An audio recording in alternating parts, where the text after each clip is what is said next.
행태가 없는 것이죠. 이것은 흡사 반민특위를 망쳐놨던 친일 세력하고 뭐가 다르냐라는 비교도 가능한 거 아닌가라는 생각이 좀 드는 겁니다. 그러니까 지금 상황이 이렇게 흘러가고 있다면 자 그러면 우리 국민들은 무엇을 어떻게 할 것인가라는 고민이 드는데 좀 황당한 주장이 나왔어요. 이현주 최고위원이 느닷없이 국회의원 총사퇴로 헌법재판소를 압박하자 이런 주장을 내놨고 관련해서 김용민 원내수석 부대표는 파면 선고가 되면 조기 대선이 치러지게 되는데 그럴 때 국회도 책임을 같이 묻는 차원에서 총대선을 같이 치르는 것은 가능할 수 있다. 이제 이런 얘기를 했습니다. 그런데 관련해서 다른 의원들은 말도 안 되는 박선원 의원 같은 경우 지금 시국이 이런데 무슨 말도 안 되는 소리냐. 저도 취재를 해보니까 이거는 그냥 개인 의견에 불과하고 이런 얘기를 지금 왜 했는지 모르겠다. 이현주 의원 이런 비판은 나옵니다. 어떤 내용? 저는 개인적으로 근데 동기 자체는 반로 자체는 어떤 의미인지는 알 것 같은 게 기본적으로 사법부의 현 주소를 보면은 기본적으로 이제 여권 중심의 의도대로 흘러가는 측면이 너무 많다 보니까 사법부의 경종을 울리기 위한 차원에서 결국은 민의가 어떤 것인지 명확하게 보여줄 필요가 있다. 그게 이제 예를 들면 갤럽 여론조사라든가 전국지표 여론조사라도 설복이 안 되니까 차라리 우리가 총사퇴를 하고 정말로 민의의 전당인 국회를 재구성하는 방식으로 주권자의 의지가 무엇인지 확인해 보자. 선의로 해석하자면 그런 의도는 있을 것 같은데 다만 이 주장이 위험천만한 이유는 아직 이제 국회가 탄핵한 여러 가지 사건들에는 종결이 지어지지 않았기 때문에 지금 국면에서 뭐 탄핵 결과가 나오기도 전부터 국회의원이 총사퇴하자는 견해를 밝히는 것은 오히려 저쪽에 이제 노림수에 어떻게 보면 박제되는 그런 악효과가 있기 때문에 의원들이 우려를 한 것 같고요. 저는 다만 이게 주권자의 의지를 확인해 보자는 차원에서는 뭐 이해가 되는 측면도 없지는 않습니다. 개인적으로는. 네. 자, 지금 오디오가 끊겼다가 이어졌다 반복하고 있다고 하는데요. 그 제작진께서는 오디오 체크 한번 다시 부탁드리고 청취의 불편함을 드려서 시청자 여러분들께 다시 한번 사죄의 말씀을 좀 드리겠습니다. 자, 지금 관련해서 광화문에 진입한 그 전농 트랙터 관련된 속보가 있어서 조금 전해드리겠습니다. 경찰에서 견인 시도를 하고 있어서 충돌이 있고요. 서울경찰청은 새벽에 서울 도심으로 진입한 화물차와 트랙터 한 대를 견인 조치했고 이 과정에서 경찰을 폭행한 한 명을 검거했다. 이렇게 얘기를 하고 있고요. 9시 30분 오전 현재 트랙터는 자하문로 길가 한쪽에 주차되어 있는 상태이고요.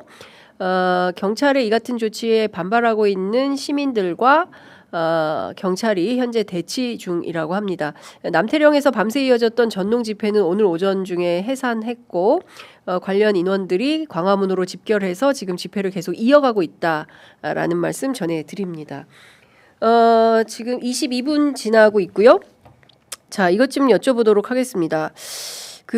사실 보면 박근혜 국정농단 사태 때는 여론 지형이 원사이드하게 광장 민주주의 촛불혁명의 편이었어요. 그런데 진화한 극우의 집회가 계속 커지면서 전광훈에서 전한길로 그리고 그 누굽니까? 세계로교회 소년보 목사에 이르기까지 이제 그 극우 집회가 계속 커지면서 실제로 최근 들어서는 선거에도 적극적으로 지원 유세를 하고 있다라는 보도가 나왔습니다.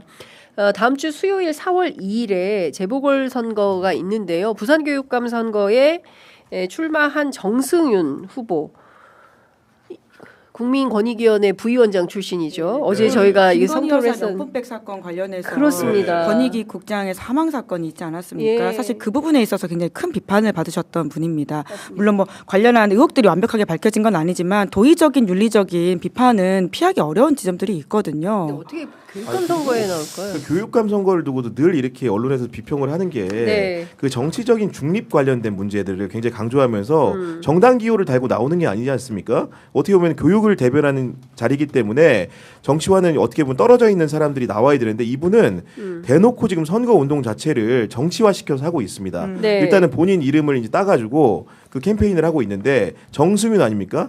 정의, 승리, 윤과 함께 이렇게 하고 있는 건데 기본적으로 윤석열에 대한 지지 의사를 만방에 밝히면서 이게 지금 사실은 뭐 국회의원 뽑는 선거도 아니고요.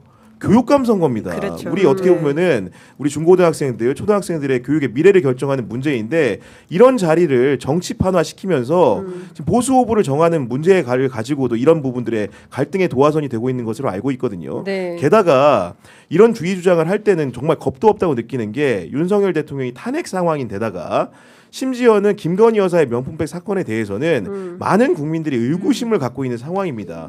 그럼에도 불구하고 정말 얼굴에 철면피도 이 정도가 유분수인데 네. 나와가 이렇게 하는 모습을 보니까 정말로 갑갑하기 이를 데가 없습니다. 네. 이 정승윤이라는 사람은 국민권익위원회 부위원장 시절에 국회 출석에서 그 태도부터 상당히 불경스러워서 문제 지적이 많았던 네. 사람입니다.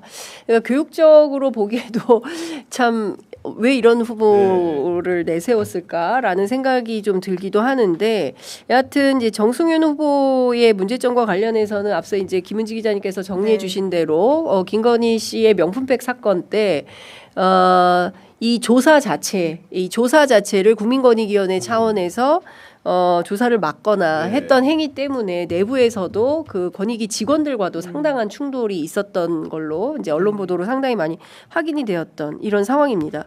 그럼에도 불구하고 극우와 연동돼 있는 거잖아요. 전환기 씨가 가서 선거 유세를 한다는 걸 보면 이 사람은 아니 그리고 노선이 이거 혹시 뭐예요? 제작진이 찾아주시면 좋은데 네. 안수기도 하는 사진이 있어요. 안수기도? 그러니까 선거 캠프에서 이제 안수기도 하는 모습이 나오는데 네. 저는 무슨 생각이 들었냐면은 누가- 교육감 선거에 이제 그 아마도 후보에 대해서 이제 당선을 기원하는 마음에서 아마도 이제 종교인들이 모여서 한 것 같은데 교육감 선거하고 과연 종교하고 어떤 함수와 관계가 있습니까? 사실은 그런 일이 있다고 하더라도 그렇게 저 하면 사진이군요, 저 안 되는 사진. 거거든요. 네. 네. 아니 교육감 선거라는데 안수기도를 왜 해요?